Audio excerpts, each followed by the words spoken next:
ત્રિનેત્રમાં આગળ વધીએ તો વિવાદોથી જે પ્રખ્યાત રહે છે, વિવાદોની રાણી જેને કહેવાય છે એવી કીર્તિ પટેલ જૂનાગઢમાં મૃગીકુંડમાં સ્નાન કરીને ભરાઈ ગઈ છે.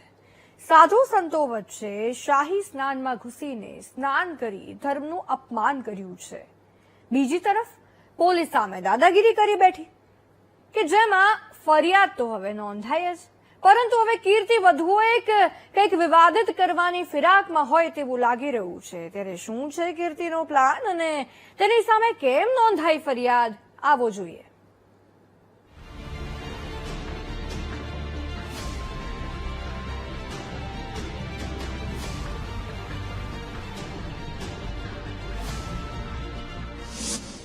કુખ્યાત કીર્તિ ફરી જશે જેલમાં, પોલીસ સાથે બબાલ પડશે ભારે.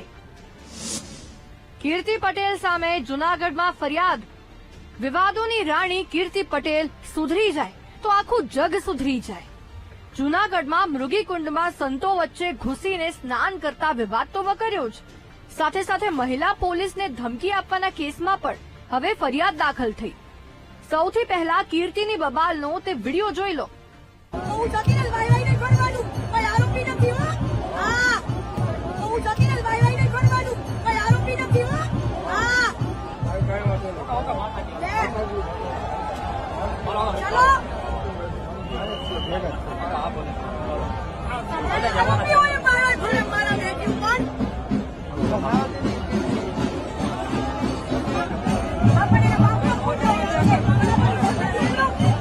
કીર્તિની આ જ હરકતને લઈને હવે તેને ફરી એકવાર જેલની હવા ખાવી પડશે. જો કે મૃગીકુંડમાં સ્નાન કરીને સંતોનું અપમાન કરવા મુદ્દે તંત્ર શું કાર્યવાહી કરશે તે સામે નથી આવ્યું, પરંતુ પોલીસ સાથેની બબાલ કીર્તિને ભારે પડવાની છે. જો કે આ વિવાદ વચ્ચે કીર્તિનો એક વિડીયો પણ સામે આવ્યો છે, જેમાં તેણે પોતાના પાપ છુપાવવા ઇન્દ્ર ભારતી બાપુ પર આરોપ લગાવ્યા છે. આ સાથે જ રાત્રે યુટ્યુબ પર હકીકતનો પર્દાફાશ કરવાની પોસ્ટ અપલોડ કરી છે. હર હર મહાદેવ.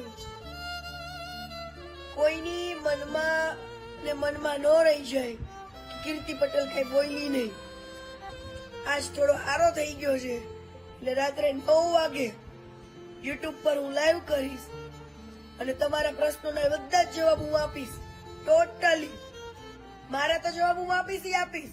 પણ જેને પેટમાં દુખતું હતું ને એની કચ્છ થી લઈને મુંબઈ થી લઈને જુનાગઢ સુધીની સ્ટોરી પણ કહીશ, ટોટલી પ્રૂફ સાથે, કાગળ સાથે. હો વાલા, તો જ હા સનાતન ધર્મને ખોટા માર્ગે લઈ જાય છે, કોણ કોણ લઈ જાય છે ને એ પણ હું કહીશ.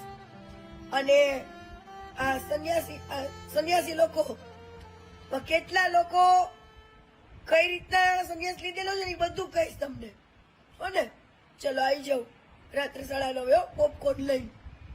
કુખ્યાત કીર્તિ શું બફાટ કરવાની છે તે તો અમે નથી જાણતા, પરંતુ એવું લાગે છે કે હવે તેના પાપ છાપરે ચડીને પોકારી રહ્યા છે. તેવામાં જોવાનું એ રહેશે કે ખુલાસા કરવામાં તેનો ખેલ જ ઊંધો ન પડી જાય. જય વિરાણી, VTV ન્યૂઝ, જૂનાગઢ.